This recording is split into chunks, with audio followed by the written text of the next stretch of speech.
Yamamu akwaba ediba punch jumadie so ewo Kessben television enwumbre ye trance ewo TV studios a mene bedwafo empanyinfo mienu ebetwetwe nkomo na enwumbre ye nkomo twetwe ne nya ene se ene yawada the 9th of February ochina fiada the 10th of February na ochina na the final day a finance minister or the tudwa a fasa domestic debt exchange program na the final day and I said the D-day no na edru ho na Ghana for PA bisa se sabre enwumbre a ye kasa 70% of sa bond holders na ban hwe ni mu se enka endru se the last day no yede betudwa no na yenya no sabre yenya na yenya ya de sunsanso ewo edema IMF program aye hwe ni mu se Tuesday yebetu ho anamo no sen ena de sunsanso no ebeye so far individual bond holders no ebi ajatum se obe enroll onto the exchange program ana se wojina ne awojina IMF for ehwe ni mu se yebetumi enya the numbers ana se the percentage a was yenya no se base yenya ya ne sunsanso ewo ye ne IMF for nkita hodie no etesen lia yebenya ewo sa domestic debt exchange program ene betre the external microphones so a yede won ka no so ne nhyehyɛ no se ne a etie nti anwumbre we ye transe na ye hwese ye da yenda is everything on course with respect to ye ne IMF for enkita hodie a ye die ana asesen enetie enwumbre mpanyinfo mienu a wodwen o my Ghana ho a waje agua a ye behwe asem no se Ghana fo a ye hwe ne se ensem a ye bobosoi no se na ne sunsanso no ewo ede eman na wotwi se na weni edi ekira obehu se individual bond holders no titro na pensioners no na wo pikete ewo Ministry of Finance wasem de se aban exempt o mana se wonyi won free sa program no so kra ene no so ho nsem sen ena akosie enwumbra yatna si ebehwe sa nsemi na yeto ato adwen efa ensem we hu na no so wa adwen kire ensusie ana se asembise bia obetumi ede aba na ya share sa opinion no with Ghana for ehwe wo anyone po wo abrochire ana manone a wo share sa adwumadie enwumbre o Kessben television. We are also live Kessben online sa enso ene wo live on DSTV enwumbre wona wo tie yen radio no will not get a radio version because it is now a TV program so ko radio na enye program no ene wo ha enye mistake and I say there's nothing wrong with your device that is sa ena etie meeting at the Ohene Gyan lawyer, thank you, and I will say thank you too on behalf of the producers. Our share Jumadie se yemfa embro yama wakwaba ediaba eye punch Jumadie eso na enwumbre mi wompanyinfo emienu ewo ha Doctor for emienu na yedomo etwetwe nkomo enwumbre omunya se de medical aka no de Ghana enho ena wodwenti yehwe no from Ghana's perspective.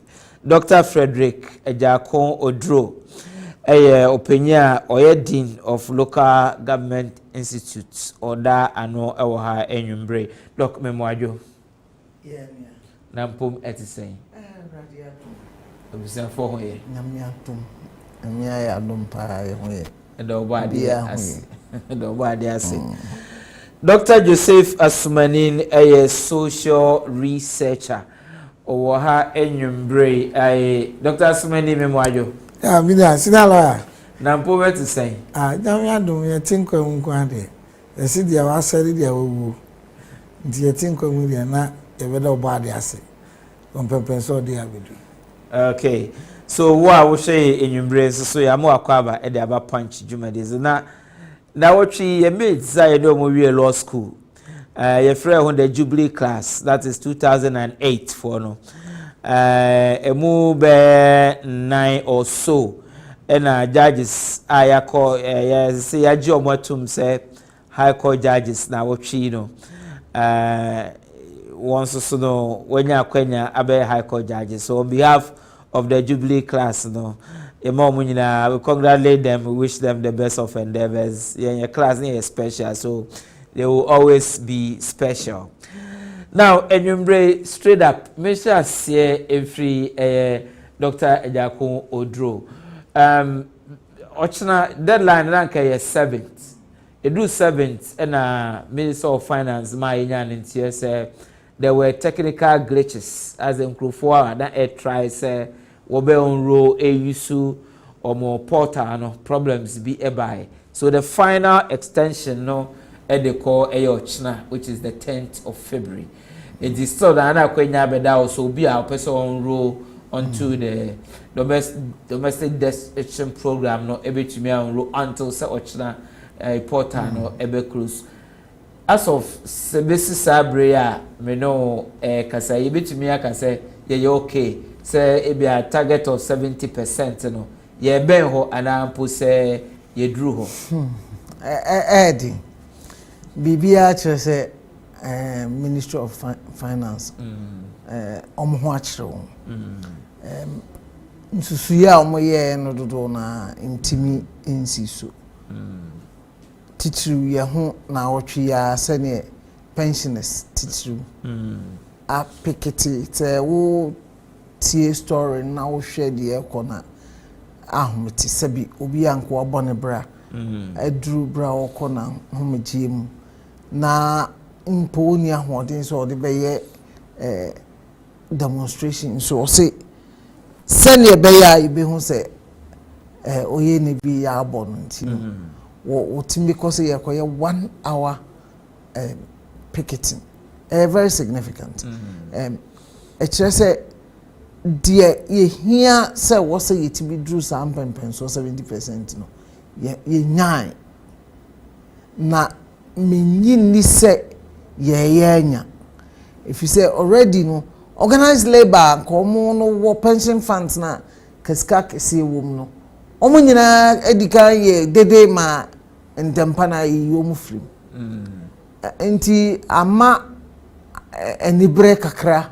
ewo ho but ohwe individual bondholders na ye wododo nso a omo no enye pensioner groups no anka omo pene so a but omo no pene omo ka so omo bia no so omo pene so no conditionalities omo dia ma say aban and cut it down on certain things near there no it omo so no ayo ma use simple aban e compel omo so omo be ya omo be take legal action. And indeed, they have a case if they choose to go that route. Enti dia den ma ban, but srena ye besre pempenso man na dru no. Ya nhwe ya the whole economy can collapse if we fail to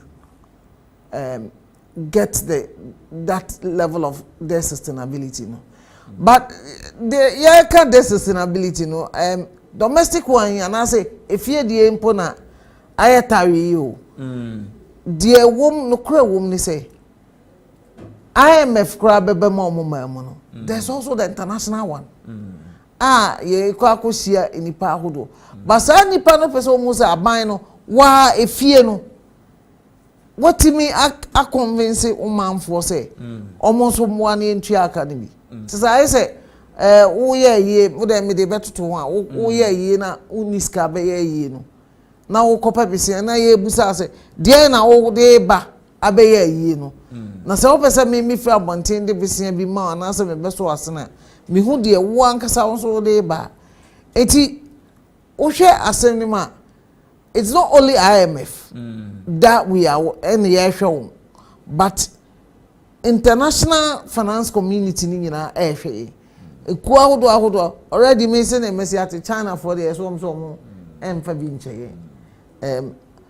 But ohwe European and American groupings na omo no eye more willing, but ono kura na nsa na obenya commitment no na IMF ebe man assurance say one kasa wo fie no watimi asiesie ho enti se o man mpempe so agina no edin sikasem edin but possible ye beba dia hwese applications ye koyenim say especially by close of ochina no I want some that is me call Dr. Asmani membisa say Dr. Asmani enwumbre minister of enterkrem kakra ye ben 70% na ebi krampo say ebia ye drew 70% threshold no ebi susu say ebia kakra ebi susu say ebi kra ye twem ho Dr. Asmani den na wati winya yam say ye be chair tfu bio titu me 3 constituencies asin central north and south nipa ni na echi ho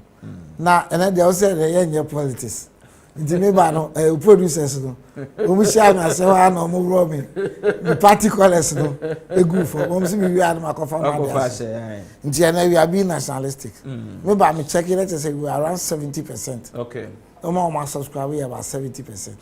If you say Ghana for ya aban no mo wa pa if you say ya homwa na titus ya aban no mo if you say aban no 70 dem asanya mo nyina bai as of 2-3 weeks asana you be decide say be call IMF no na finance minister say be bia all right but within that short time now no ma sign no na just say finance minister the minister of finance no o ma no credit bia ageden anya adwuma and na 2 the bond you buy bond exchange you buy who say so ko bobi say na frakinta about this so we bobi say and I seen how you say so ko bobi say ukwa we frakinta wa show cha cha that's say here as that say we betu atia and you know the government buying the ruling government no anu say bom the bash say no the mark put to the party be off to subscribe onto the program. But luckily for us, as we stand now, you are about 70%. Now, it's not deadline. You know, empire, you're going to say, Enu Ochinano, na 80% na target na yepeno. Na yenya. We are appealing to everybody. Obi a officer conditions are good for them. No, memo binti obi ano, memo bin ready obi ye. But genuinely, if I be your subscriber. And you hard you ye ni beba. People like pensioners. Obi aye adwuma wa call pension. With these 70 years. Now I'm saying Ghana no crash for no school kwachi no. Bebre no time ntemu. Njo we be di 40 around the first born. Go be 2-3 years. Njo we have pensioners but still be no ehwe nkwala school. To that category of people no there. Now if you say you mu fi ma. Ba minister ma come here to say so pensioners no unsubscribe Ghana will be in jeopardy. They appeal to all people who are on the bond to say at least umbetimi the be subscribe normal JB. That is why financial investors just say the five question na emu kenten baku. They be our 2-3 bonds umbetimi our far baku because of money ye yenti. But generally no medium if you say at 70% no. The empire body say China no na enya 80% no. But I will not be surprised say China be the minister of higher extension view. But continuous extension will tell us say the ministry is not doing proper planning as far as the management of the debt exchange is concerned. Because some year proper planning no target will say within the next 2-3 weeks we should be able to get our target. In immediate terms now decision because some man question. But let's hope say yeah, benya the 80%. I think that generally 70% by close of work today there. And yeah, bad, but they appeal to Ghana for say, yes, it me Danny Okakre never subscribe to the new bonds, no. Yeah, subscribe. Now, ban so more than I say, oh, auto power.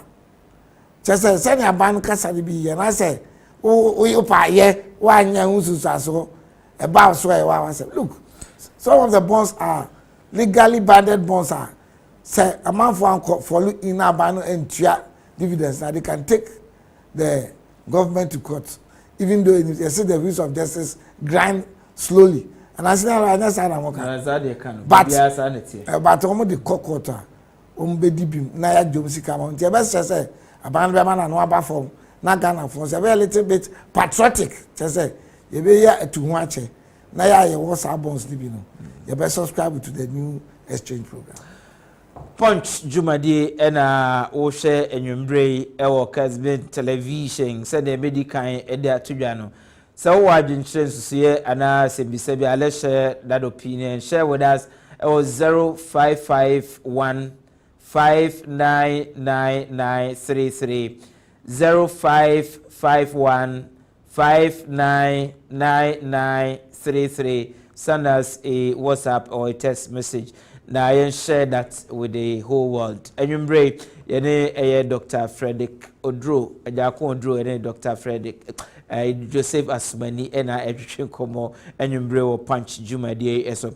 Dr. Odro membra ohona yenhwe say so far concessions make concessions ana aban sha ase no na Ministry of Finance sha ase no na akoye say we package we dey ma upa na waji wanje a ene wa wujejeje amanfo erezi concerns nkitawodie no enko wa no na aban aye concessions p aban afri baby na ogina no aye concessions p ama enam so enema association of bankers and insurance somebero onto the board so far we concessions aban aye any chopa aban still na oguso pacho say nka ndru ochina de na yenye patriotic yen chodo fire mine na yen enroll onto the exchange program so that target na aban set no obetumi anya na ye ne IMF for akodi nkitawo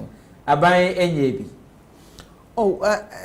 no kwasem ni say ohwe baby a ye fitin ase especially baako key concessions mienu na me pese mehwe or say all individual bondholders who are below the age of 59 will be offered instruments with a maximum maturity of 5 years instead of 15 years. Mi gidi say say aban betin ase say impokra say wunya retired na ahyase na say ade say 15 years but say atiaba 5 years. Ya kan no so wo hwe oman mu nipa efiri mu ntentema oma eko ahomagie that's retirees tai efiri mu ntentem if is a samre no unkohwe no na nipa no wo yare bi afi na ayi ne ho okotomro obeko hospital wo se odi aduane bi a ema cost of living high man enti se wo hwe no now, the tools all retirees, including those retiring in 2023, will be offered instruments with a maximum maturity of 5 years instead of 15 years and a 15% coupon rate.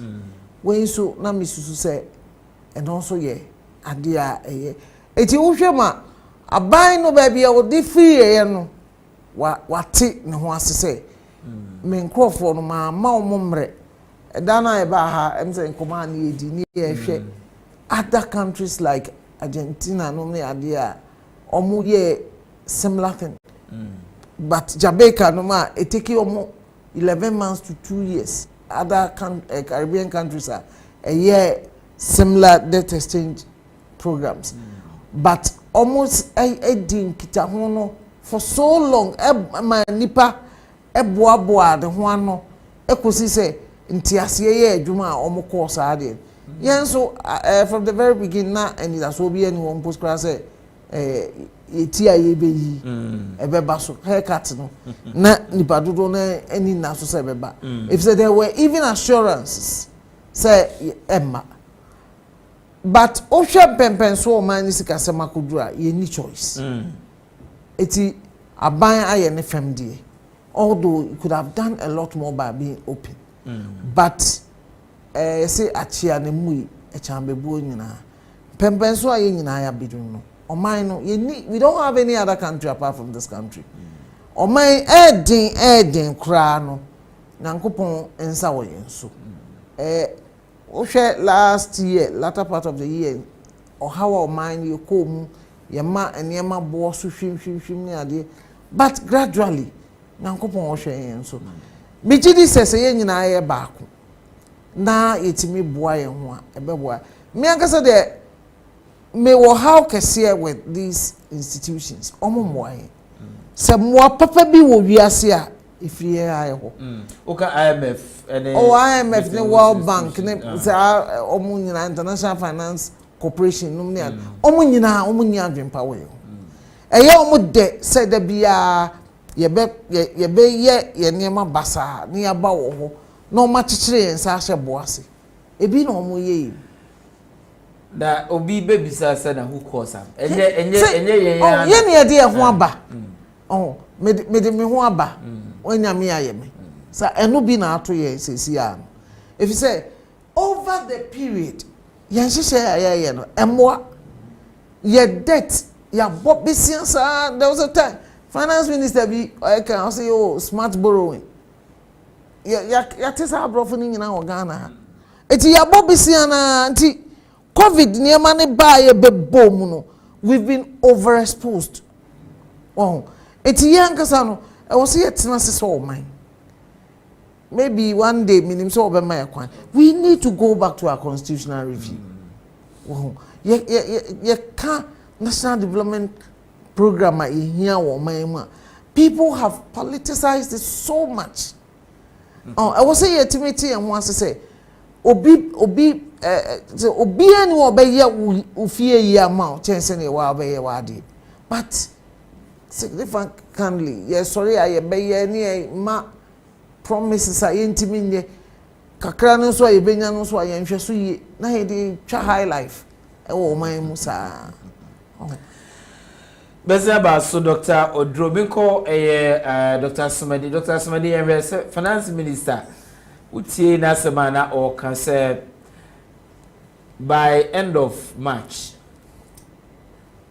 and February by end of March na ye ne IMF for to me insecure dealer arana economy na jiagu now ema yem hihye by kakra ebisusu say oh if said the finance minister kai by end of March no ye ne IMF for na ntimi ankwa pam na $3 billion na ye hwehwe ni mu no ansha se amba ansha susanso de bebre no enkoye nsunsanso pa ebi nsusu se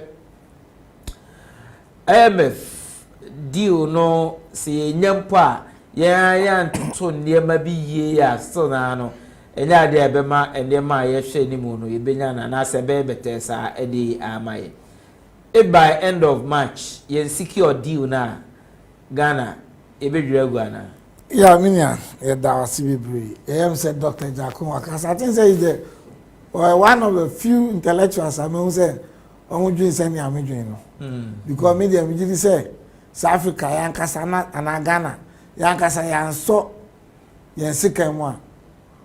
My BN and I said, institution BN Obama 80 2 and I'm power ya sitting. Yeah, over depending on the international institutions. IMF say of course I no money ajo. She said he decided to be call IMF no. Within 2 weeks, no master so mu quote no ma ba betra Ghana. Ebe evaluation say na be den ye be call. Into the way forward no. I say Ghana for na resources I want. Yanka say utilize for development. Other than that $3 billion. $3 billion yeah who did you. How much can our exports fetch us? And your mind, ye walk or my ye gold, ye cocoa, ye near my wing, and see ye process ya. Scandal also the bit of the 3 billion is just a peanut. But you can say a kitwabi. But that is what we are depending on. COVID times sky buy how many cities or dollars? About 20 billion cities within a space of 2 years. The misuse is scanning now. We are going to beg for 3 billion. The truth of the matter is say, for once, the minister has said the truth. Say, IMF yes, Sikidi no buy March ending. Wala Benjamin for cry. Yet me to Amoka. Dr. Sayo to be top petrol. Go yen to Anaka. I just say private sector for this senior lawyer Anabia, Ombema Bibia tell you it is a dangerous situation. That is why we are appealing to all citizens to say we should all subscribe to the bonds as it is. If you are subscribing in about Kakrebi, I bet you are subscribing. At least we say 70% there. Yakobi pa, and 10% there. Yeah, you are not amount for a little bit patriotic. As this year, and yet selfishness, and yet party assembly, and yet we will group way. Acquire national issue. I'm glad the same Minister Nankasa, what Tina Nwakase say and deal no by March ending. You have problems. It is true, I agree. Into amount for your best friend. Now, yes, I also. Now, the government of the day also. If you want people to vouch, say, we be sacrificer. I was also a band of the day also. Oh, yes, sacrifice. What sacrifices are they making? Obviously, me and you car conference V8. Me and you V8 in travel. Using the cities. Go to Accra and see. Minister, we are using V8. We are still giving government appointment, ministerial positions, quite the year also. Flash staffers, expenditure, people who are working there, over 1,500. And the first is Jubilee House, over 1,500. In Japan also, onion in your money being used, a Nibren ye womb. Now, Obianya committed to the financial rearrangement. But the reality is, say, yet, now by March ending, you need board approval or IMF. That notwithstanding also. So board approval is kind of 3 billion over. Yes and yeah. After 1 year, you still go back to square one. Into your appeal and say those in leadership positions, not only in leadership positions, so we are in our own small way, and as I dare the boy man. Can trust a bayano. Ne kwaso. Next guy is Abacano. You misuse no other than that. Yeah, we will go around the circle, wind the circle, say, vicious cycle of poverty.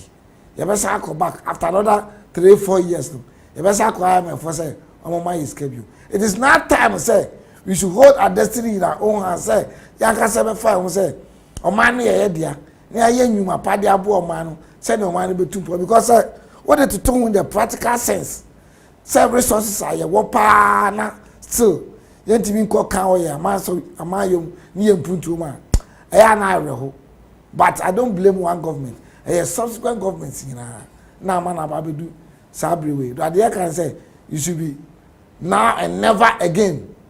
Because unse IMF issue no buy stakeholders we are cancelling call 17 times, 16 times. What do we do with the money? Now measures when you put in place yen sanko obi. The day we are be saying because about to the extent to say we are servicing. Our leaders should think wide. Now, young man, think wide. Sometimes you have to say politicians are corrupt and some young man. In our own small way, Obiti Senate, Obiti GES, Obiti internal revenue. You'll be surprised to know, say, me and my sister, or private school in one of the cities. Otia Senate for the employees. Somebody as Senate confronted and say, Muntia Senate my employees, but rather no. Oman is kaka so be present to say no, but that's a criminal it's offense. A criminal offense. Yet it will come back to bite. Public servants are doing that. Yeah, public servants no. Yes, you into your home to kakra and farmer oman. But the way forward no. See nya IMF threshold no by March ending. I be didn't see everything to public servants kraka. Punch then I will share enumbrate our Kessben television enumbrate mene Dr. Frederick Jako Odro and Dr. Joseph Asmani and I komo enumbre yehwe IMF sa domestic debt exchange program then sunsanso wo edema isika sem se oman whereas say baby ayeka na akwa akopema edru na about 575 billion Ghana cedis as of November 2022, which is almost about 90% of our GDP. Now, we say $3 billion dollars buy at least a balance of payments na bitia to chrono and the amount na when they cry a bishamo. And until I any brisem se I was see a drain home there is a kwambe never fast so a secure. So IMF for due. I was say secure by the end of March. So the finance minister a day at today. Now ebi esusu say yes and no so na ye hwe say IMF for no crampo nkita hodie a ye ne omo staff level agreement na ye ne omo nyaye no. Say eno ehwe extensions a abai any concessions na abaya ye so far enko yempu se yebekọ akohie omo no omo be raise issue se yakọ ye concessions bi ana enye saa no mo ne enko apamenti no eko create problem e dey amai ma say economies be a raise that as an issue se even concessions abaya ye so far no kra no and hwe ya na ne IMF enya akonya issue se mo ba ye na enya staff level agreement no enye say ena ABI ene mo eka no but ebi nso aka se omo monitor situation no ena omo nim challenges na ewo grounds so sabani to me to anamon enya bia be 80% based on concessions awaya is most likely say ibenya deal with the IMF then they are going to face external creditors ahwese na obey Dr. Jakodu and say yeah IMF ne the international institutions no almost that from pa my nyene say de nkoma ye di wo man no omo no enim de yenso ye ka if you say omo so no enim say there can be public upheavals omo nim say there will be resistance say nipa beka say yempene choboy beba if say na omo ni ejidi say ansana ye be pene so aboa wo aso wasen no e wo se wo nso wo ye say ni say wo nso manfo no nso no e wo se e ka no say siketua no e bi ka wo eti omo nim say de ye nyina no e wo nso so aso even on the stability of the country say political stability say omo nim bembenso a omo twi kodura e betimi ama oman na bo enti bibia ye no omo so no they are aware say oman no eni nyina so say okay ye nsesa share by ye ma concessions abane ba no obe start here free store lawyer wo ye lawyer ni wo ye negotiations you don't put all your cards on the table at the same time e bedru ba bi etese wo akudwa so kwa akoto ade a wo di ano utimi ade no nim say metimi kura tua 10 cedis a obe prayer say o mame ma for ye betimi aka be si enti almost no o mani tua sesa na ema no e betimi aba enti me sa fa ho ne de me nsro kesi because concession aban no ebe ye bia no na onwo gidie se eye bibia ono agreement or staff level agreement ono ne IMF edika akoye na nsa no mbenya the board's approval no eye ade a ya ma mo sese mutimi yes dia ye the court board nso bepene eti eno ho no de me ni ehu ni se wa ma o se nya 80% na wa nya 80% ni de there isn't much they can do and so to the bia onim se e wo se onya 80% and so kwa obefiti asese me kope 100% eti onim se o wiggle room for 20% betimi oh okay maka mate meyi we afrim I'll be surprised that the finance minister will go to the table expecting say organized labor was going to be quiet. Me wajidie say be kura pensioner groups no, they may end up exempting them. But obe push here akọ say a bedroom pempen so obe na sankrofo we kura no, me ne omo ka omo bepene. It is a wo hwe na say you say oh, ekuoko na den se no ombeka no efri mu a, but ye wie ye na yetimi anya de epe. Eti me concession nsem ne de minsro ho. If you say ekuo na ye no omu deal IMF any international even countries ama de omuka any international groups are de omuka no, they are also interested in our political and economic stability. Oh, certainly IMF na ye wo kasa bi ye kan say Ghana from Rollins press why you call IMF no ni ye kan kasa bi say Ghana is the star people of IMF. Na ye odidie say oh say ne Ghana si eye ne hyehyeye ye ka say munya pam card ne aye ye ka say munya structural adjustment program na maye ye ka say bibi e be ka bia ne aye enti almost wo adwen bi say ye nhwe say Ghana o mine mo. Let me tell you geopolitically say ye hwe baby a Ghana si a amaya etwa ye ho nyina sia e wo hawo la Côte d'Ivoire ho nyo sao Burkina Faso ni Mali de eno kwa de yenka okika bia wo kodru Togo a ayenyu no ayehye bia Benin ena eho eju kakra otisi yenuanum Nigeria de a eho dare se bibi afiko mba beto abade ensema ekoso ho no Boko Haram ne ade no mu free Sahara ne so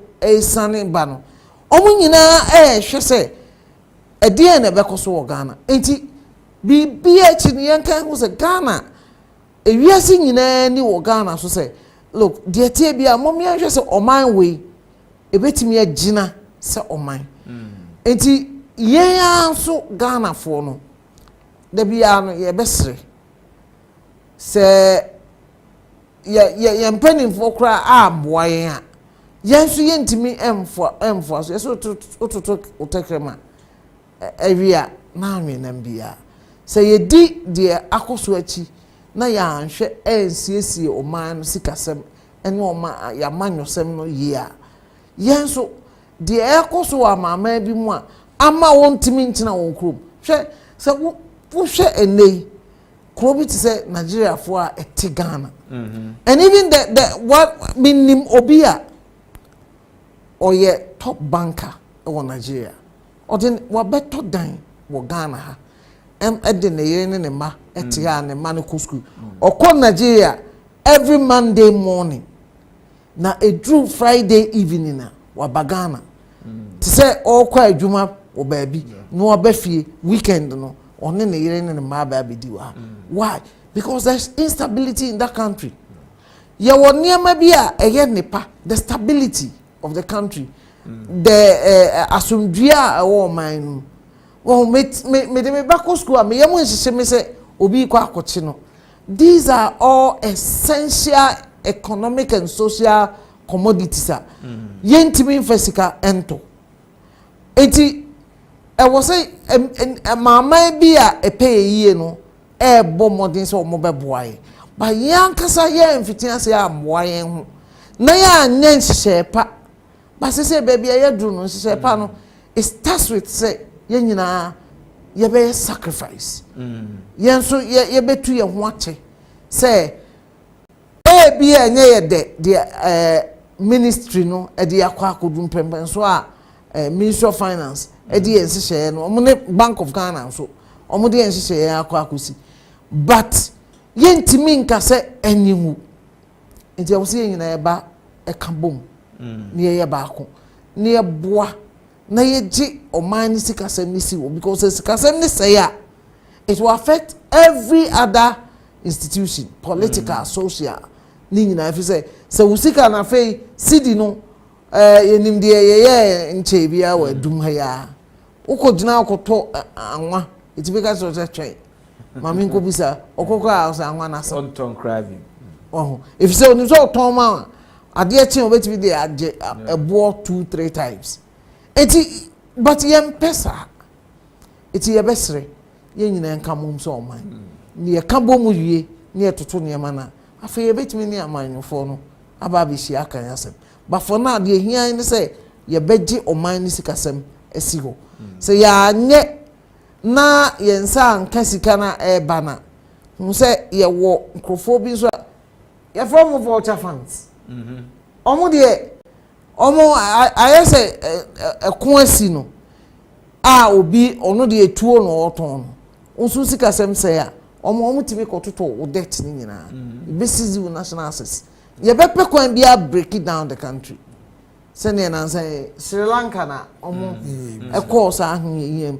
we shouldn't get to that point we can avoid it but yɛbɛtumi ayɛ egyina yɛn aso eti yɛsrɛ ɔmanfoɔ no yɛnka mmom nyɛ baako saa mmere ne yɛnyɛ ɔman ne nsi hɔ ne yɛgye wie a asɛ bi a ne amanyɔfoɔ no yɛbɛtumi ne ɔmaka Dr. Jako Odro and I was showing in Punch Jumadie eso or Kessben television say or channel the Ministry of Finance or the Etujano not to say there's still window be up to the end of Ochna, which is the 10th of February. So that window no is still open until when you enroll onto the domestic debt exchange program, you can still have that opportunity to enroll onto the program. Send a bear, a bind a target. I will say a hit so that the bit IMF for a clinching deal. No, we can get that. But Minko Dr. Asmani Nami Bisano, the same thing. Dr. Asmani, question Nami Bisa o perspective no ebe yesen ya tiani say IMF no mun ko che mun tete ya muzo ko bi so opebisia obe no te say dia oni bi no fa ma ase de ni nyi ho but in reality na ni aye den age ti bi e ko so o mu bi ade observing but normally staff agreement ya omo ankasa ko omo ma loopholes omo ma springs bi abetimi a stretch omo ankasa nim say most of the times no conditions na omo dey man for the agreement of the staff no e be very rigid say at the end of the day no so the control populace in anima and as man for anima on by restricted the normal staff agreement ya na e kwan down I think say sa kwan na dey down be now Ministry of Finance etimi use am concession for some pensioners and for some categories of people the economic acquisition say concessions be o wa betimi e use a ministry ni use na 80% catchment grade no yenya na yan fanko IMF no but binyi ni say minister sanya minu Jako ka no minister no be ma concessions are in reality no IMF no nya den engine 2 and I even say when they say IMF no but whatever negotiation the ministry is doing the IMF indirectly is part because they are still in communication. Second session when you person yama and I mean other than that the minister cannot stand on his own and be making those concessions. Since the idea is Sakosha IMF enum omo na control ye bibia ye pro that is the situation on employment on recruitment and all aspects of our economy investment crown omo na be say no munye say no yes mamunye we but at the end of the day for instance banks are agree to the debt exchange, you know.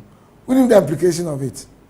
It is going to make credit less available and more expensive. Doc, would you too? Oh, I know correct. Because at the end of the day, no, banks is carrying a bomb or so by they reduce. So almost reduce renew terms of giving up loans. These are all the things I remember or money man.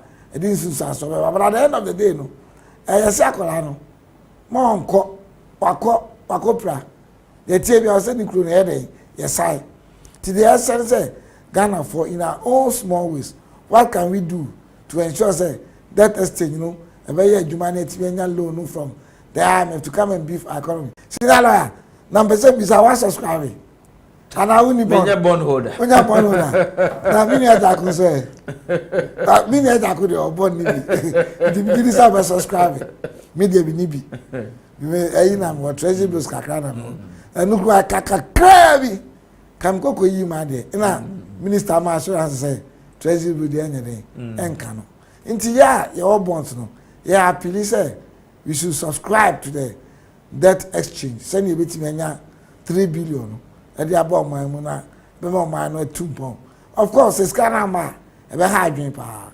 Just imagine, say, you ain't even public servants.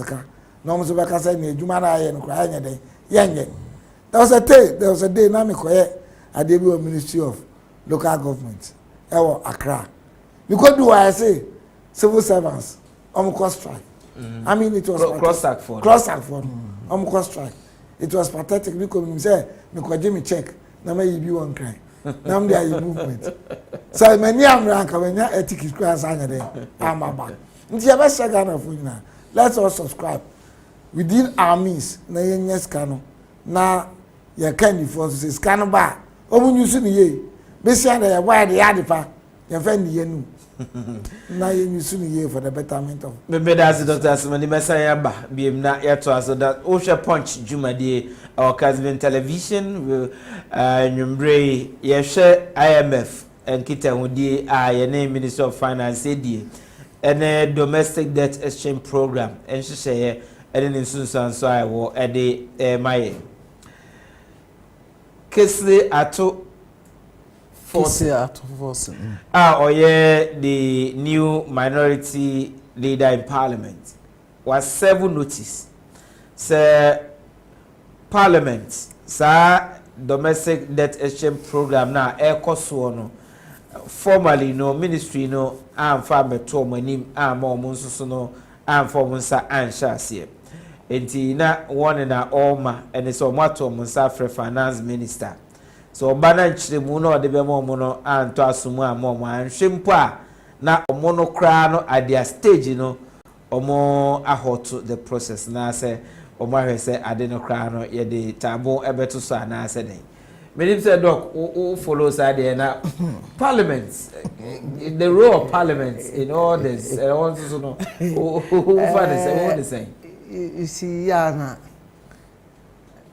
menim say the match it's all game manship ma men so men kire say maba dey kind hasn't there been a debate on the 2023 budget? Yanin to man. Na IMF going to the IMF na any budget no na appropriations bill. In fact, it's not an act. Yeah. Because it's been approved by Parliament. Yeah. Say there's a new bishop. There's a new sheriff in town. And I was walking kind of. But mind you, Ansana, Kessben forcing about minority leader. He was the ranking member for finance. And he spoke extensively about this. If I remember very well, he was the first person who sounded the warning that the government has no choice but say obey this haircut. And yes, he's been proven right. And I'm happy that he's up on his game. Now, they say, our Fair Finance Minister said, withdraw Appropriations Act. No. Now, lay anyone or to come and explain. As for explanation, Parliament has every right to call a minister to come and give an explanation. And they do it on our behalf. And I'll be very happy if there's a need for us. Hey, me refi, me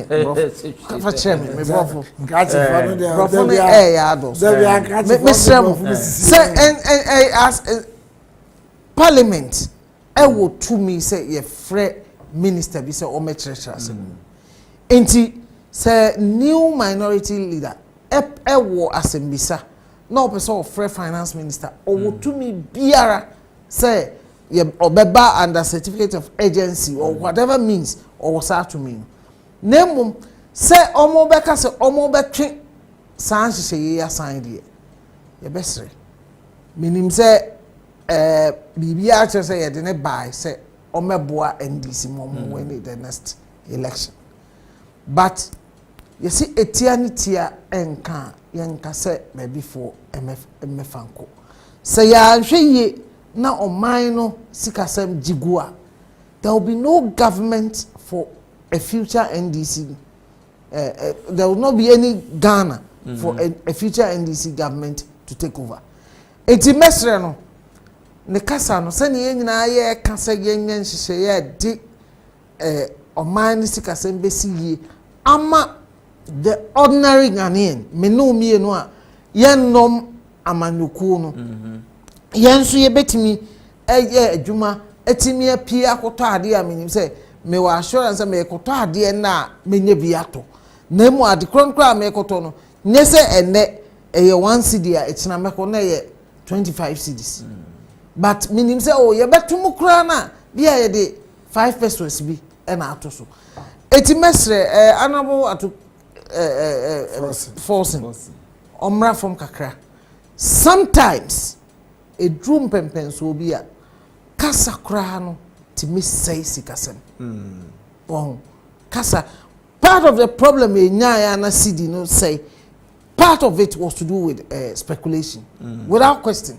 time cd ne say no enti metiase say anabo Hereford kase yen so aban no yen hwe say odiska no obefa kwampa so edi esika edi dwuma aban no enmu akonta aban no nye ema pere ye na de ema oye no emuda ofan a me fo ne so 100%. Name so fiti ase say member mon ye best stop deal no ye be say he can be assured to say simple na ban ewo gidie so obe we ni abato obi a ahwe abato no mpomba na aban na ba. We need to stabilize this country. The stability of the economy and the political environment is important. Yesika sem jina ene ya manyo sem jina no efa ejina se ya yesu eti ye besre se ye ma politics no emra from kakra but metiase e also no so of flex kakra mi hu se waba but like I said it's all game manship. It's all game manship, so says Dr. Ajako Odro. Minko, Dr. Sumani, it's all game manship, and I say from a different perspective.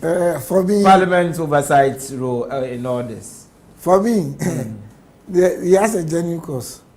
I agree, sir, in the budget, but you know, sir, if you are going for such a program, a project, I deal in Parliament. Our major responsibility is control of our financial purse. Many are in the blood for 7 years. So, Parliament is not showing sick as so. And you know, and can apart from our budget, give you a preparation near the back act house called Parliament. Because a few ministry no one echo. So, or requesting for that, I think is not far too long. Because Parliament in Samoa never ma so be a ban, you be not. Send number arrange man no matter that notwithstanding the minister no I be aware that mistake no it is never too late so the become parliamentary on fanko because nya fe na you be was somewhere waiting was somewhere your time limit mama tentem your time limit see am fine adwuma the country will collapse into no parliamentarians no why is it that all along all this while they have not ushered it out until and let them never come once. You have appealed to all parliamentarians say, "So minister no wanye bibi here. They have the right." Some friend now they also said it to no. On my editor. Now in your politics kakra a woman.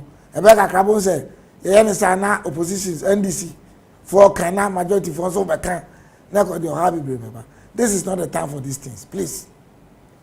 All parliamentarians now, because I'm talking as a nationalistic person. All parliamentarians, about 80% of it, every parliamentarians, both ruling and opposition. I know what them saying. Sikapia minister no kobo obishenria. Ama yesika 7 conform. It was approved by Parliament. And I remember I said I had gone minority leader. he accepted that we should blame Parliament for the financial woes of the country. And I Dr. Jack wants Matipa. Okay, into parliamentarians, no. Ohene Gyan and woman, no. Omo your part. Omo Kwan said the Ohene Kessben, a swallow. If the minister has gone wrong, they can correct him. But yes, I think you be the day. Never can say yampri. Omo at the end of the day. Omo salary required to me a day. Entia. Omo Esgracia. Esgracia. Yentimia. And you have ever. It's your best. This is our brother. This is baby. I do. You're trying to collaborative effort. See, you now you can't why they. Abo na ya peja omano. I didn't see the naso. The young friend ya be gidi. But I also agree. He must announce his presence as a new minority leader. You announce, but in announcing, I say you modest. Na your man your material call na kwa so na scanner ba next scanner so ba you be use na din fa sopa be ma oban na yes stress after 17th time in there yen sign enko IMF after 17 good times yen sign enko IMF biem tembia ye be call IMF ye be free ma yes never again yet regime biaba na yeko IMF den enema ebanisa punch na we share on Kessben television. We're live on Facebook, we are also live on DSTV. Wadwen chere unsusu no asembisa obetimi e dey afa 055 15999933 0551 599933 just send us a WhatsApp or a text message. The other line, okay, so send us a message on 0551 599933 that on WhatsApp or on messages at Ankasa. Now about an on the next issue I be now which year so no December kwa e beto dwa Ghana for edi ho abobo pa ye hwe ne sunsan so e wode man president krata o chroye eda command the speaker of parliament na krata no love letter no ne wom and say honorable Alan Kwajuche Matian no minister for trade and industry or resign ye no space and as a vacant position be abedaho e wo say po bi ede no ekoshe ho opanya na oyeso afọ oda minister for agriculture enso so ono nso so resign ye no na ekwan enya abeto ho se e wo se ono nso so ye pe obi na okoshe na na mu panyfo bienu resign ye se be ya obenya kwanya na wakoba pro se obedi MPP enim for 2024 Meka Dr. Kuto Afriye and Honorable Alan Kwajuche Martin. President Akuchire Krata the Common Speaker of Parliament one mention say Alan Martin Efiwa Kwabena Tahir Hammond Katie Hammond and our uncle Sina name or Minister of Trade and Industry one nominati no sa enso and one nominati Brian Achampong say ono so na onko Ministry for Agriculture na onko si Dr. Afriye Akoto anem eno enam ho ama ensahwaye kakra enso so aba na eho ebehia se musical chairs bi eba enti eno nso so asi na eno na embrase bedwam obetransfer wahwe na washa asiese wo bobo na se wo ye ntutu ya obeje sa empenyimfui ede won atum Katie Hammond eko Ministry for Trade and Industry Brian Achampong for Ministry of Agriculture wa elevates Obi Amwa in the same Ministry of Local Governments eko as Minister of State and Honorable Stephen Amwa or Member of Parliament for Inshayestika Echo as Deputy Minister of Trade and Industry because Liana Owohon Herbert Krampa and so a free Deputy Minister of Trade and Industry Echo Deputy Minister for Energy eno nso so ye because said na oye deputy minister for energy they say ono nso so ye the no call as Minister of States in the Ministry of Finance. Na ono nso so ekoyi ne ana ye na free ho adubu ahen no ono akoteki ne position. Enti wo hwe ensehye no sisi ya Sanem Siwe na President Akufo-Addo ode akoto parliament enim se parliament ento atwa adwen ana se won veti wo na wonye wontum.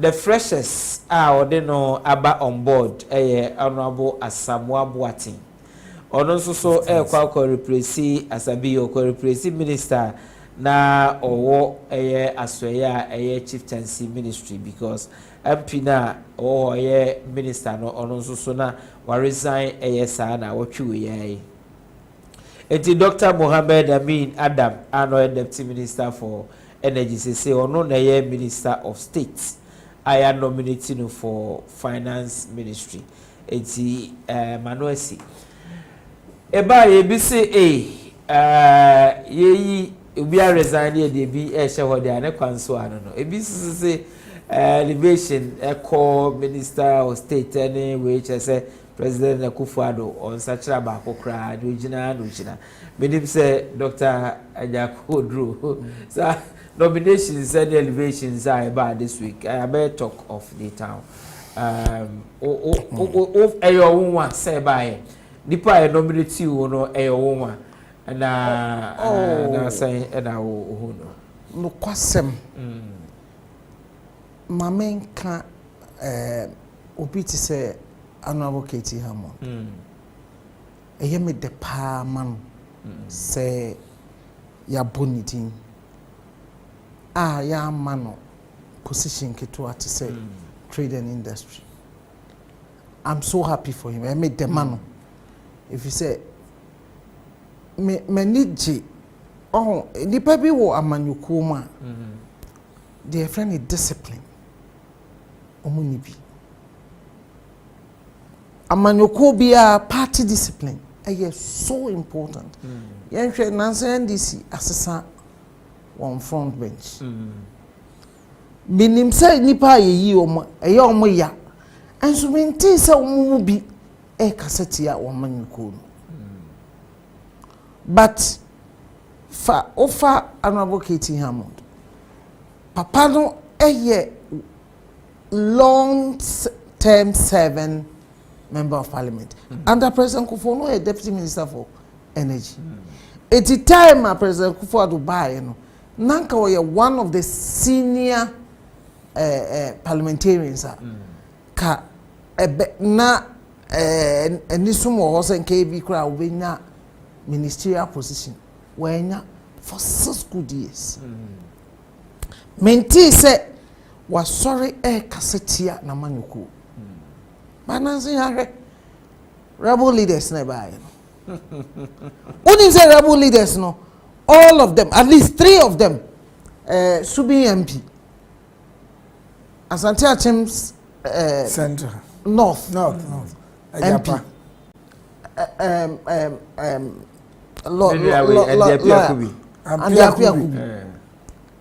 and even to an extent, Tema Carlos Ahenkra. They were all 7 deputy ministers in the first term of President Akufo-Addo.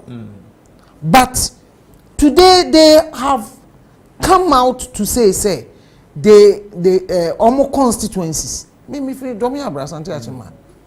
Minti that say MP a consultation about whether you hear a kind of reactor or not.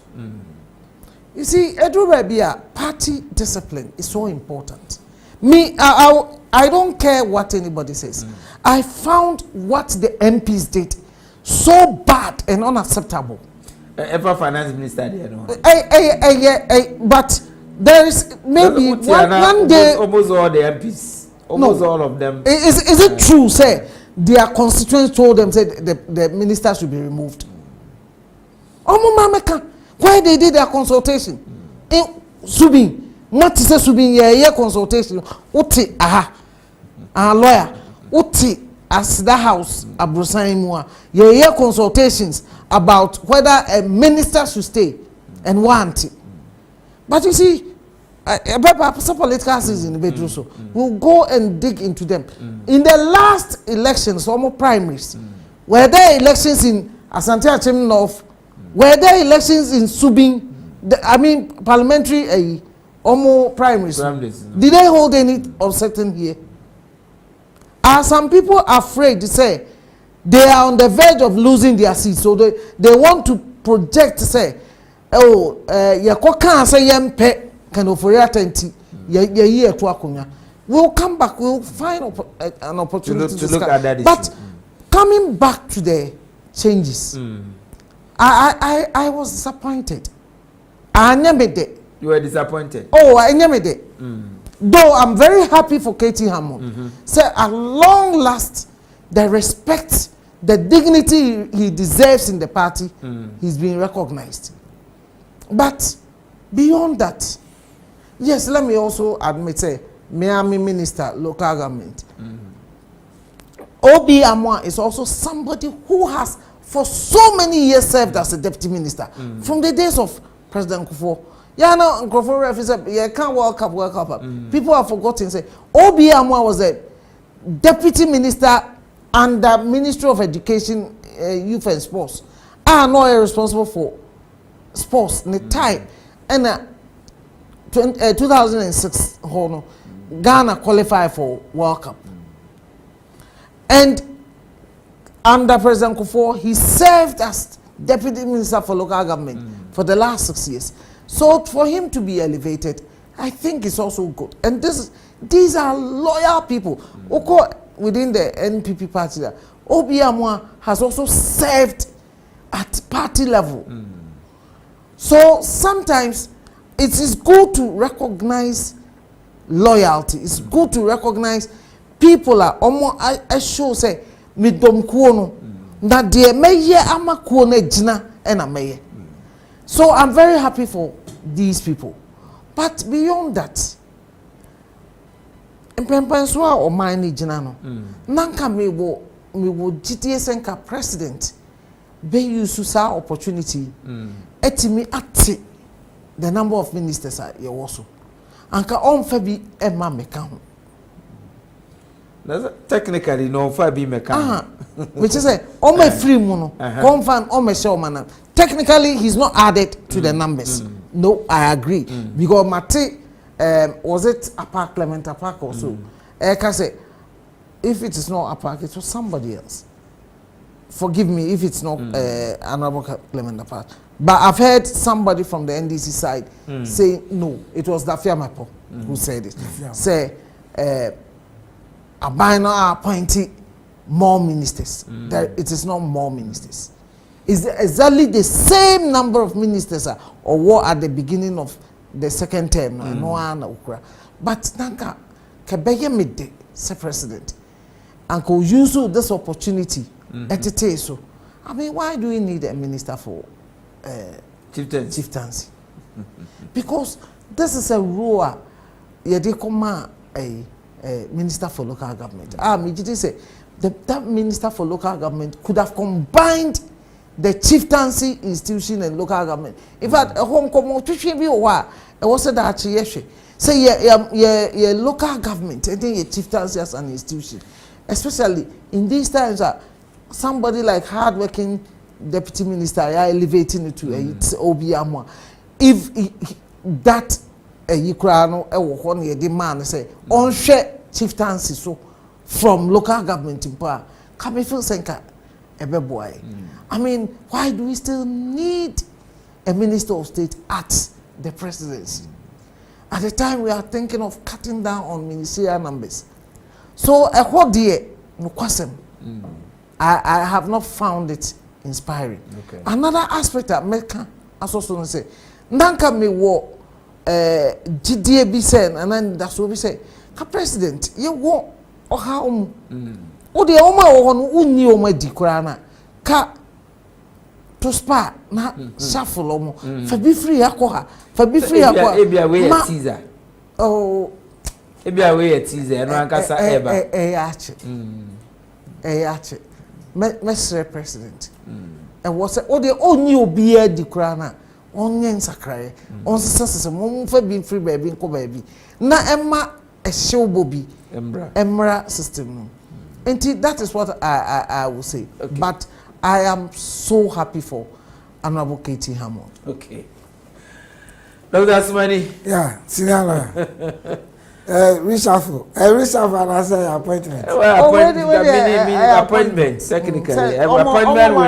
Appointment with little reshuffle. Reshuffle now, it had to do with Herbert Grandpa, I don't know, a call from trade and industry to energy. And one crabby. I elevated to state minister of state. Minister of state. And the local government ministry. And the local government ministry. And as a minister, as a Boateng as a minister for chieftaincy. And then Adams as also elevated as deputy from energy to finance. Yes. Yes. Ejebo, when I then Abidu. Who's a man for almost security? Ministerial shuffle acho. That is just no need there. Say, let's assume say be an no beba. But say no one abedi and say predictions are a different year. Anya juma. But that notwithstanding, if you say the president will have a reason here, or the particular person be call ministry be. The anticipate say, Oma amo ministries no. Umbetimi aye juma e fata. But I have a few here. Meka ho asem. Padina Dr. To the deputy for finance. Is a minister of state. Minister of state at finance. Yes. I think it's long overdue. To replace Adubuahe. Yeah, it's long overdue. Because that is his area of specialization. So study the background now. I am more into finance. Into he's the requisite person for the place. As I'm watching, I never expected say after losing the chairmanship, Berman position. But it's good that the president has done a reshuffle. The other can say and say, President will reshuffle until now, or their mom will say, until they should go and deliver. Because baby on my need, absolute delivery. Somebody like Stika, for instance, or trade ministry. Oni yiti Katie Asqa MP. And omokoye juma. I'm doubting how Katie and Stika happens to be my mate. My senior at Yamas. So minim ye pa. Ni dimina no any Katie among them. Very difficult for them to work together. But ABI in the ministry, no, and because they belong to one political party, no. Umbetimi aye juma as expected. But generally, no, let me expect to say the president will have used this opportunity to reduce the number of ministers, and more especially for some of the ministries. Some of the ministers are square pegs in round holes, but the government they say will deliver to the latter. Sisi ananado jabe kabiano, or say the ministers are delivering. The expect to say also. But just like my brother was saying, Katie Hammond is a senior minister. He's a senior person in the MPP. And the position, a long overdue. We expect to say, Okwa, we deliver at the trade ministry very well. To bring about the one district, one factory to be effective. Send you be on the grounds, no, a year Juma. I wish them all the best in their endeavors. Bianca Brian Champon, the Ministry of Agriculture. This is Brian. Somebody. I don't think he should have been the right person for the place. That is how, personally, because Brian, he moved for Senate National Security and presidency. Interior. For me, it will be very difficult for Brian to deliver, but a man of benefit of the doubt. Now on corner there, but I agree there. Let me feel saying other people be aware, of which I'm not ready to mention anybody's name. Okay. But if saying other people be aware, because the Mahama can be better because Brian, for me, is not too good for the Minister of Agriculture. Because Minister of Agriculture, no, and you are on a sofa. I don't know. So Obia sector Bia or the deputy minister or handle. Of course. So let's hope say deputy minister something about Juma ye send your but generally agric I would have preferred that other people be in Kebia. And so other people also more because I don't know why it took about why you'll be able for one time. But I was expecting second different person. Dr. Drew Agrek, Brian Champo. My back hold on, but the American say about Stekani Katie Amon. Stekani deputy minister.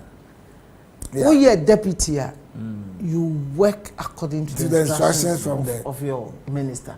He has no choice but to respect the minister. I know the no. So attempted that you saw under President Mahama, women and children. What happened? Exactly. When the deputy was trying to undermine the main minister. You see, even if your minister doesn't like you, and it does happen, it will see. In fact, my home be a minister view or deputy no cry or more but you have to keep quiet. Exactly. So Untimia go to the appointing authority. Untimi and challenge your minister. It's a no mom I'm very sure say Sikao you eat a humble pie. Some rena na unim no now a branch say waba into politics at national level. But the body in parliament who said that Obia everybody was happy for everybody was shouting. No, I'm wabre. Oshana wabre was on air. Why yet day and bebre. So I think it was also one way of recognizing what is that, because in these hard times Sticker has been somebody who's been speaking on the economy a lot. Whether we agree with what he says is another thing. But coming back to the Brian Champon, I don't know why the president chose him, but I also know Brian Champon to be an astute businessman. Say only business a year. Sometimes I mean, we share your trajectory over here. Look at when Dr. Adokufo was Minister for Defense. He had never been in the security industry. Dr. Adokufo Dumaya in himself in the hospital. He's here, and all the bear into politics. But till date, he is deemed as one of the best defense ministers we've had in this country. And he, again, minim so close, except the business dealings near there, or I mean, you can see what could see a scene chrome ne sani manimano. I want to hope, say, your drum pempen so we need business-minded people to be in government. Okay.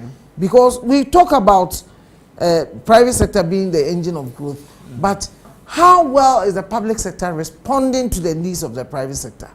And no, yeah, so I will give him the benefit of the doubt. Minim the credentials relative to agric. But to the beer, you don't even need an expert in that field. Exactly. But you need Obia or also what different mindset. Or they say be aba sa sector. I mean, nobody can tell me Napo failed as Minister of Education. Yes. He did quite well. I mean, even energy crowd with all its challenges, he's going to energy. He's demonstrated there's a level of stability. Sometimes, you can't fuel bo kosro. Adia bakon was that there was never shortage of fuel. That is also a significant thing, because even in Nigeria, almost too oil near there. So some of these people, they can put too fuel. But at least say minim say misika better 1 gallon nene mefa trotra mefa chemical na mafa trotro. But trotro kwa obenya bi obetum die enso ba bia wo se meko no. Sometimes we must recognize sa na no. Enti Momayama Brian Champon because mind you, this agric is a very important part of the economic life. Also say, oh, statiaka bibia, one of the basic things I'll be kind eduania or my nibidi. We need somebody who can bring some level of dynamism there. If you say yakika niyama bibre so ye planting for food and job, yaktia so ye who the aye. Maybe Brian Champon can uplift some of those things. Yakika niyama bibre fertilizer challenges or look, maybe with his background in security, smuggling of fertilizer can be reduced because there was a time not Ghana free fertilizer cry the man near to Cameroon. Oh, when you know sometimes you need obi so also a different perspective beba ama and sakrai biaba. So the other challenge is going to be how they are going to be approved in Parliament. Minister Brian Champon you will be from I also West Wogon by election and one some na NDC for abona to ho. That even accounted for why perhaps in the second term afi no sambe. So share how approval process no is going to be. Okay. I am expecting somebody like Sticker, somebody like Katie Hammond. They may not get a lot of challenge. With how they will go through. But I think maybe somebody like Asama Watching will face some difficulty. Of course, Brian Champon, I can anticipate some challenges for him during the visit. Sinala, question, this is a rhetorical question. One, Dr. Jakun, Ujidi said local government ministry. Minister of State and the local government ministry, because this is your area. You are the dean for School of Local Government. Okay. Anyway, let me state this to say, my term of office as the dean. There is a new dean. I'm former dean, so maybe we need to correct it. Where provost now? Don't worry. Dr. Asumani, let me be very frank with you. Say, say your local government in fact, they say one area across our beka omo adwumadie ho local economic development. Ministry no Osha under President Akufo-Addo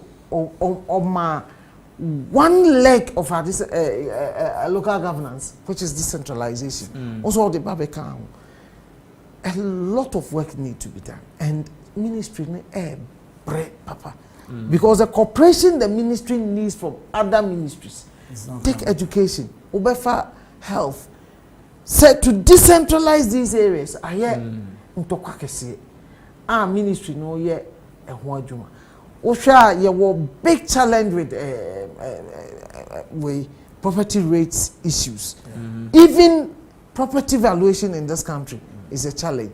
The ministry is looking at that. For me, Bisusu Senior TBI, your substantive minister, who is always going to be the boss.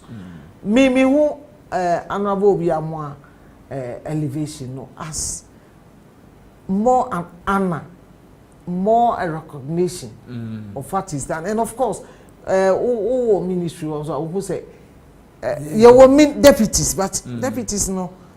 Forgive me, but among the deputies who say penny womb, next I say penny womb. For me, I see it only as an honor, senior deputy and the recognition. But and I think he's deserving of that because Oyobia, yes, we have one of the best ministers in Honorable Dambuchi. But say you will be me feel say or replace Honorable Dambuchi say or also move to anything. If I is one person, I hope will not be changed. But say you move Obia, I'll be very happy to see somebody like Honorable Obi Amwa serving as a minister. Yes. Maybe that who knows? He may, after this, who say elevating it to Minister of State. He qualifies to head any other ministry. But I think there are a lot of things going on. Our ministry, in resources, and more especially cooperation. because the needed cooperation is not coming. I can tell you. And we are another discussion for another day. Because our decentralization needs a lot of work. Punch. And I will share a Yumbre, a Kessben television, and Yumbre, and penny for a titrum, you know, education como. You share your domestic debt exchange program, and then we're also looking at this mini reshuffle by His Excellency the President. Now, messages, teacher Kujo Tepa, Susu says, greetings to Honorable Eric Nana Ajiman Prempe Nanbo Director General. We should stop the propaganda and say the truth. This government's records in development is unprecedented. Ghanaians are lucky to have MPP in power at this global economic crisis. God knows why he brought MPP to Ghanaians. For the NDC, the current global challenges Ghana is going through mean victory for the NDC. They should tickle themselves and laugh. Okay, I'm sure he wanted to say it does not mean victory for them. Good evening to you, lawyer, and your guest panelists, as well as your viewers and listeners. Lawyer, NPP, and NDC have failed the country woefully, and they shouldn't forget that posterity will judge them one day. Father SK Kenya say Kumasi sends us this message. Now, this one says, good evening to you, lawyer, and your educative panel members, the lawyer, individual bondholders, especially pensioners or pensioners, should consider the government and accept the program, because IMF deal and current global economic challenges, which has also affected Ghana's economy. Stephen, the P-Star, Jomro Western Region, sends us this message. Okay, make sure WhatsApp messages about Enyumbre. Now this one says Fosu Swami. So now NPP and NDC, who are good managers of our economy, Sama Obisa Enyumbre, I don't know. Teacher Kujo Tepa, so I've read your message somewhere.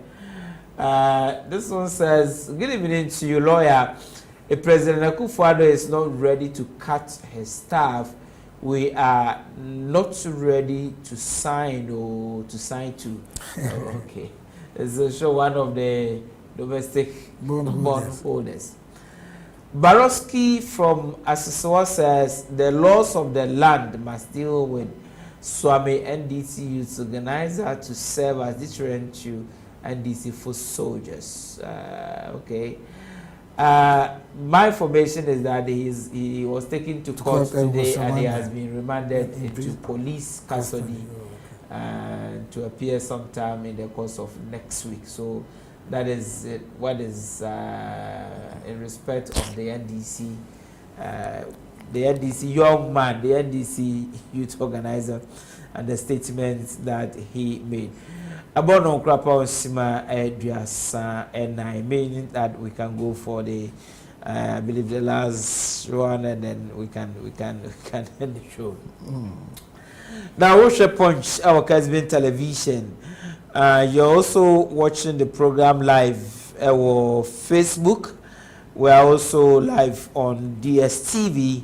And you bring many penny 40 through nutrition como sad domestic debt exchange program, and you have shared the ministerial nominations and appointment that President Aye this week. Wajen Chenu Susian was Simbisano Eba 0551 599933.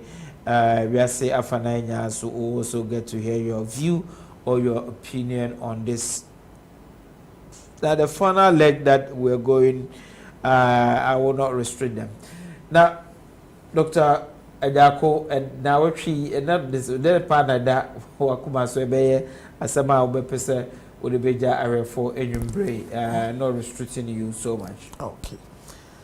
Now she adeva ko say yeah ka say nneɛma bi asisi wiase a ma yɛremfi Turkey nsɛm esi ebisi ne Ghana ayɛmhyehyɛ bebree abambu kra abam efa krachia nyina wabɔbɔ ama Ghana Christian Achu yakoso sre erade se ewoni nsɛm obetimi a ɔmfa ne mra na yasre nyankopɔn se onso na busunyam waya adoye bebree asemi ba nipa aka ne ho asɛm nti asɛm a akoso a ɛha adwen uyi anu si nkyɛn a yak politically say NDC front bench nsɛm no minority leadership no nsɛm no say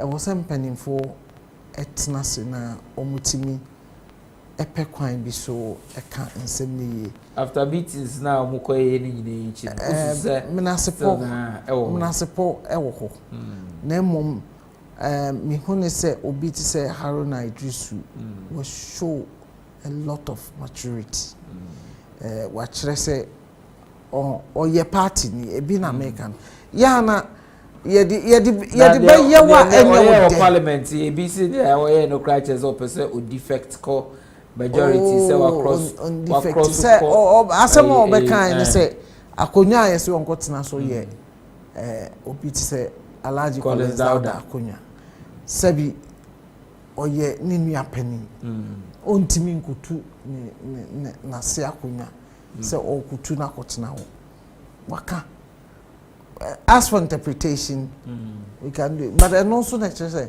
municipal but be no but utie say minority no so person mo say oh yes issues with Collins Dauda honorable Collins Dauda issue no and minority leader na chief Rashid Pepo Akonwa ene wo ho and o mo reserve eno e dey amanity anopa na oba e ho no ko try as why or sign vacate free or cross call the other side e ko make his statement no o mo ntiase well people are raising issues say e dey nti there was say oh yes abreko anopa na o mo ne na kama watiase awakotena ho ansa na o sorry e dey free ho na eno ababe issue ana na make say mnasepo e wo ho obia ni obetimi aka kire me say asemesi ye no mpanimfo no omobo acho ebesi ne kra de anawo muntaka enyampie wo parliament mponi ho ba bia oti obetena but me chese me ni mehia afidie so me ni mpanimfo bi edi nkomom si wo 2 minute wo mpanimfo ne nsem na omo aye omade mo say obi ati ase but one hwe ya presently nipa miensa me asemi nyina ba me kan say obi ti say deputy minority leader former ono kwa waka say next parliament oma nti ono say wakotena ho kama baby ede man wakotena on complaining meaning say ono ankasa no de na why na dwe say me kra next parliament I'm not going to be there but Haruna Idrisu is an emerging force politically. Haruna Idrisu ewo main kase constituency bi esuchen bi but within every political party there are constituencies that obi any da ho. You are not going to tell me say Manchia constituency constituency ketwa. You can't tell me say Bantama constituency. A small constituency within MPP. There are important constituencies. Tamale Central is an important constituency in NDC. Because Tamale Krobiana Kasa, dear or the bre NDC no is huge. And wako Tamale will testify say Haruna is such a figure, a loved figure. Oh, you nipa dono. Or near be organizing youth or football team. I don't know. People don't even seem to know. Or football team. Toda on one kasa kone mranti no ko bobo. I think they are in second division also. Second division. she said oyobia oye a man of the people. She asawase ha muntaka yobia oye strong survivor politically. She from President Melsa Bresso ye ne to akonya muntaka came back, reinvented himself. I mean, Opa asawase he's also a loved person. Mesre NDC penifo de chebia no de omo person wo ma ye but be boa won se obi frase ene kasapa akrokra bebem sane be ya se amuntaka ye frase parliament ye koto aba na wa ama parliament obi entimi nya ne fie obetimi choose to do that se ka se Haruna o say that day me senya me ya me ma untimi nya ne hwe but obi ko abetimi to kwan ti say nya a whole minister etimi to kwan say ne bayare say enche bia na wo party discipline na wo communicate hamon na obi amo ane that so omo show dog for the party can't for abubo so far they should I'm expecting them unless they choose to leave the party they must show discipline but you see it's also important the party also shows them some level of love and respect. Especially, let's not hide. At the end of the day, humiliating. A quiet fast by was humiliating. Even to hear Atuforcing saying in parliament, say, "Ono kwa dear Betsy, ama ye dino ya bebodino," and your friend say, "Adear Chia ona new minority leader." Oh. I mean, here, listen to Obi to say, Cletus Avoka, very seasoned politician, coming on air to say, even they were not informed. Oh, it's Mnasepo. Mijidi say, we am breaking the party, but so we yen to 2 years, Emma Abujo Ba Ebeboa. And also, yeah, dear Mr. say, NDC as a political party in Penning 4 and Cheso and Pekwan B in CCs. Me no adia American say CC who say in Sue per se if you are seto. It's tall baby. Na in Sue to tono. And maybe a nature me ya kolati kumasia na wonti in Sue. And then so yama in crying so ye Kumasi in so ye Kofordia in so ye say yen crown no be pre in so ye bow. Why? Ya two rubber a good ball gatters. Gatters aye short yen deserti mesre in so betutono. Ya nhwe ya ebe start flooding. Ebi na earthquake esi wo baby no. Yeah, a man-made disasters and you create for yourself. You best say assemblies no. Infitian say a model rule. Infitian say nyanshi say clean your frontage ye de buy no. Senka ye ni anke beboa ye ankasa. Okay. Say ya anya eno e ka e da o mind so. Say nya flooding e de ka kese e be bro mind. Nti ye nhwe en hoso yi. Doc, me da simemiko doctor Dr. Smani or Dr. Smani. Yeah, sit down there. I would have loved to send NDC issue. I mean, can answer. Hey, you better than I won't come. But what can't become? But if you say in every institution, yeah, they see what Parliament will respect to Haruna. No, I'm not too happy about it. But if you say at the end of the day, no. The party will be able to come together and solve all these issues because the party is more bigger than individual issues. But I mean, you say process will change minority than it was not the best. No credit that now we say effective communication and dialogue between me but you say I be going in they'll say achia and so he's going to sit with the majority. Brunibaka said it be symbolic, but I don't think say Harry Naidusu will ever think say or move from NDC to MPP. I believe say it's a very big powerful weight as far as NDC is concerned in the north. But we did say party movement for be organize your own misunderstandings be almost sorting it out in the shortest possible time, so that the NDC becomes the winner, not individual persons. That notwithstanding, when your man will be a person, my cameras.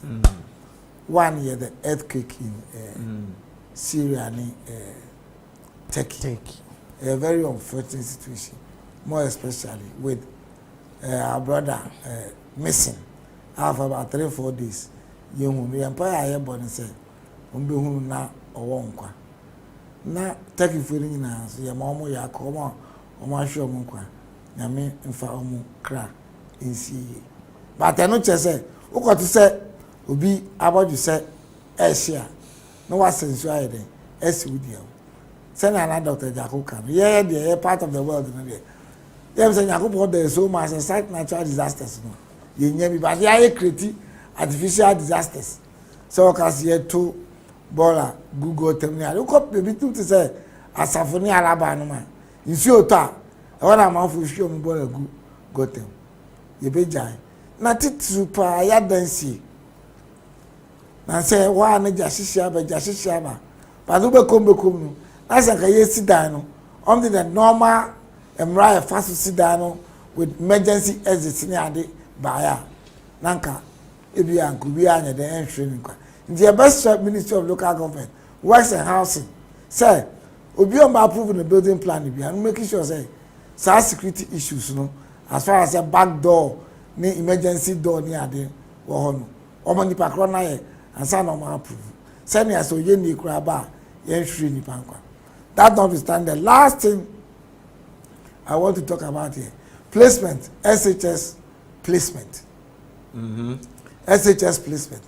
Senanse Matia, one of the media houses, acquire almost my investigation. The fourth estate. The fourth estate. My investigation. You say, Ebinum Jijinko Fusika, and some of my police or particular schools.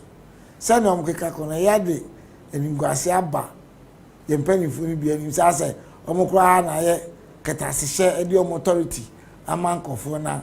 Omo yes anyoma na best say ministry no any GS omo community abo na enyoma enkoye ma manfo nya kwan ye sa anyoma. It's true say ke ebie ye phone license aka be hu awfo baka say between 6,000 7,000 8,000 even to the extent say obi tia 20,000 to get the child into a particular secondary school. We say enya de papa and o man no tired ye free SHS no Sadi na Bermudu ya na nyanti no ministry no omo makwan na investigative agencies no omo nye investigation ehu omo a ehye sakata se any problem na se because awfo omo ko ha omo pa ansa na omo tim bi omo ma akọ secondary school dem say ebia no menya kwan akasa bi na senior lawyer there's a particular lady bi wo asin for obenya kwan di mi choko kakra o matimat or admire pa a friend sweet mother make us say otie the program on TV. Sweet mother. The sweet mother the deep party Anastasia or say okay she owns a private school 31st December basic school asin for eh ebi o 31st December yes, schools that schools maybe or asin for so there back or even up to date private school private school but originally no it was developed by the NDC through Nana. And Nana Kuradu said schools but at the point it I need to break it down. I'm out for the private schools, but I don't know the end there. It is still called 31st December basic schools. Or say any ejuma. And a strong NDC person. Or a strong NDC person. Or I think he's an executive member of the constituency as in Central. Okay. Good evening to you, lawyer. In Ghana, one of our major problems is that we don't want changes. It cuts across both political, social, and religions. My question is, what is the difference between Men's Gold #1 and DDE Ken Ofori Atta Prince Asema Obisa Eneno.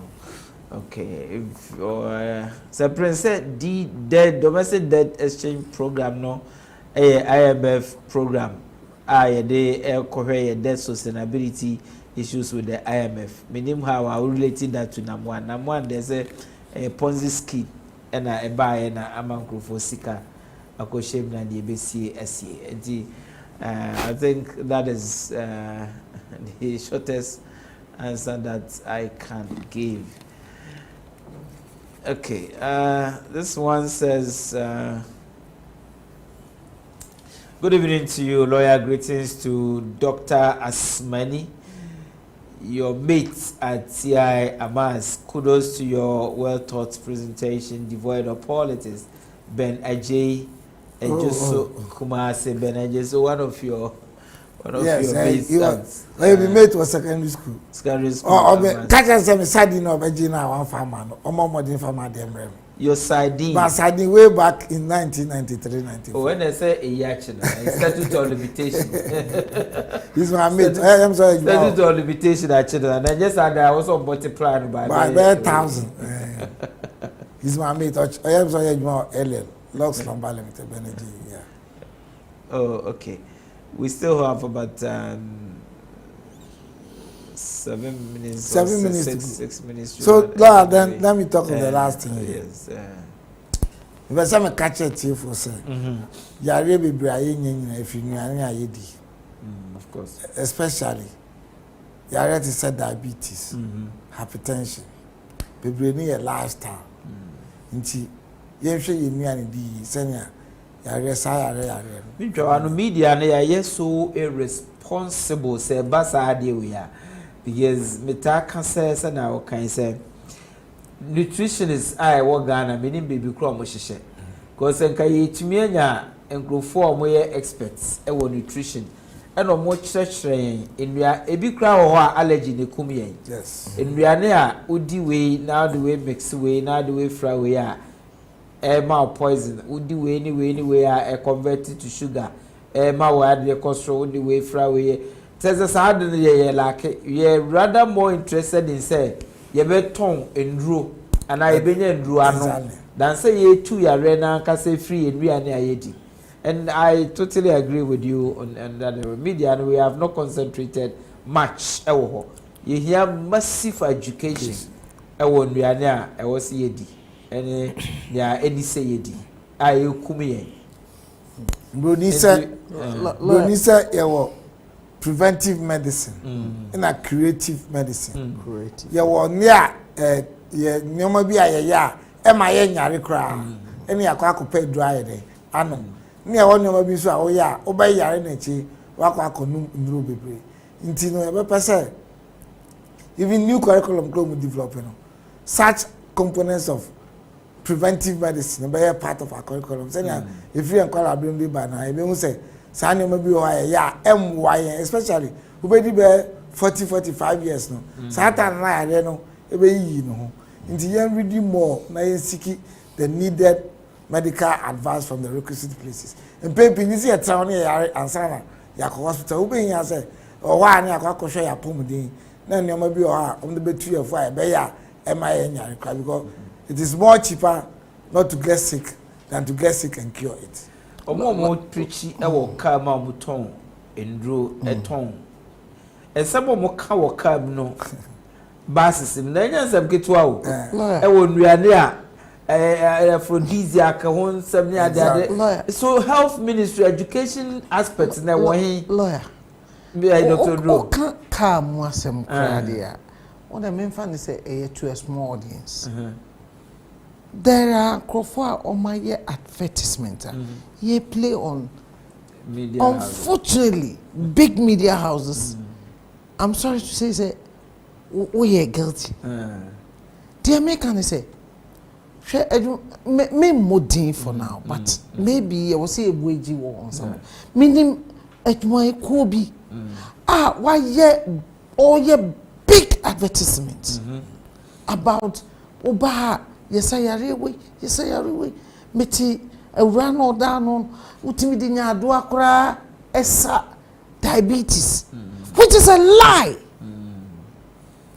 People are dying nkofo because of sadie no obi o yare a e wo se okọ hospital urgently anka o hospital ye besa no yare no ye nsa no yare ebi so hide behind so-called NGOs and big foundations meanwhile they are keeping patients in their facilities. Ohu se nipa no emre ben amanawa ne aka no na ene monko konfano chinom ne ade obedu ho no ka oba ntema emwa ye de be ma no ye besre sa advertisement membese meka a type of medication a popular wo man anko for ye advert on radio and TV and just it is easy to attack those in cars. Radio and TV. Ebinum betna mu studios. Ebi sponsor major program like sports near the idea. Standards authority for. No, but you see, standard authority. SDA approved. For the adverts now obey any you are obliged to send it to standards authority. But omo mo betna studio so ekasa eja omenum eka chat atro. And they bring people to their centers. In the end, those people go home. Either they go to die or they get worse than time and be other. I'm not saying say beyond orthodox medicine for creative health be any baby. Now so your best omunya atronicha because maybe it is time some of them are taking on. Nti your best we need time to discuss this. Some because I've said assemble ha ebusuafo na insist say min twaso aka I was say can me di nipa bi court lawyer aka wa kwa na me pesa wudi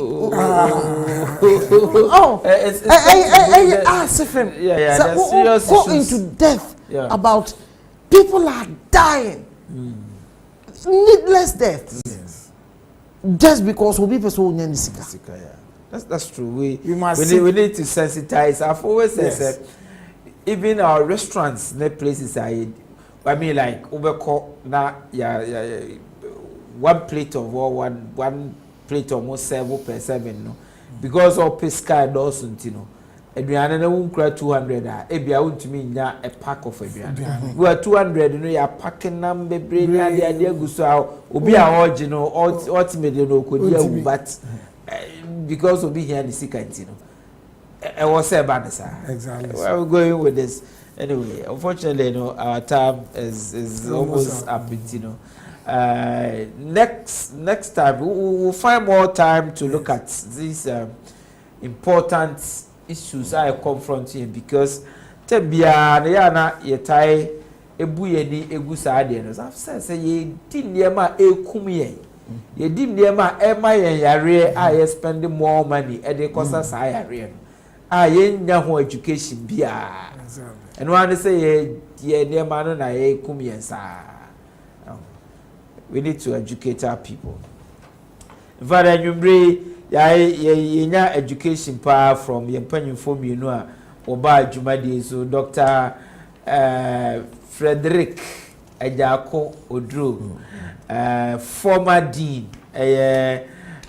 governance Institute of Governance Local Governance Studies okay ana yenya enyumbre Dr. Joseph Asumani who is also a researcher yeneno atwetwe enkomo enwumbre omama education paye no omo hyehyɛ adwumadi a yitimi edebra mo enwumbre Isaac Nsubuaten ene handle camera na edema sound nana Kwame Sunday director Ajiman Prempe Facebook your pages MCR Samuel Opong production Solomon Atiku and producers Kwame Frimpon Sims and Akuya PSA Asare Bediakon Malam Yaya's name is Missing in Action.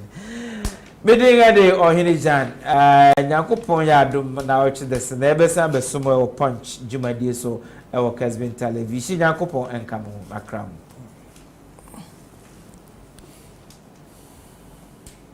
It's been nice. Oh, sorry. Yo, how, man? Just say, Are we off?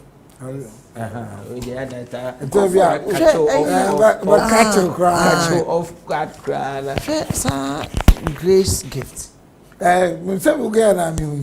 Grave gift BB hospitals. Absolute lies. I'm say, Obama to me man Kessben. Oh, how? That's the advert he has been doing.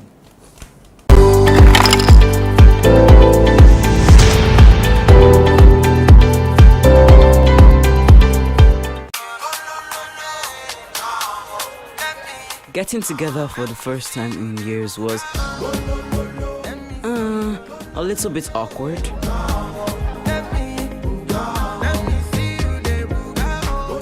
Grandpa still tried to entertain us.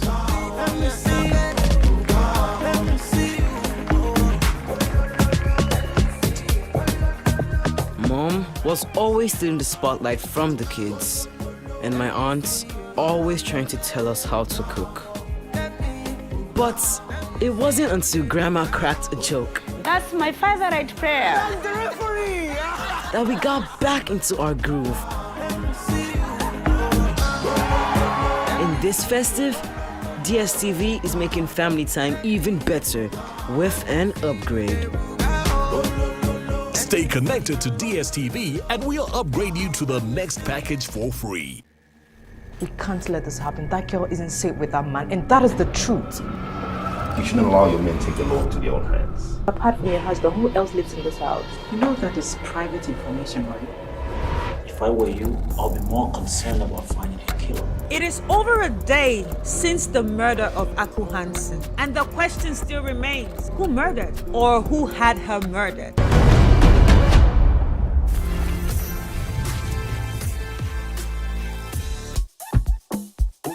The best things in life are the ones that turn out better than we plan. You think I do not know that? We call them bumper things.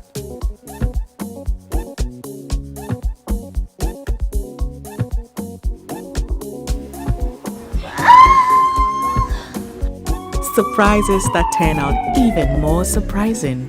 Festivities that turn out merrier. Pay your subscription and get a free upgrade on us. An evil is coming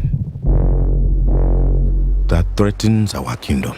I was wondering if maybe you could make it so that he never did. You are called to join the King's Guard. Because I have something worth fighting for. What did you see as you for Julia by? 30 years. I want to spend the rest of my life with you. Why? I will be to me for Parker, Mama. This is psychological. Psychological. It's not medical. My daughter is getting married. Everybody, get in! Hello. If something from 600 feet hit him, can he be human being? How can two matured women be behaving like children? I mean, me and go home to Samisha.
last. Now me checking this year. The GNU. Chebe Mekatamoa. Jerusalem, Ikayalami.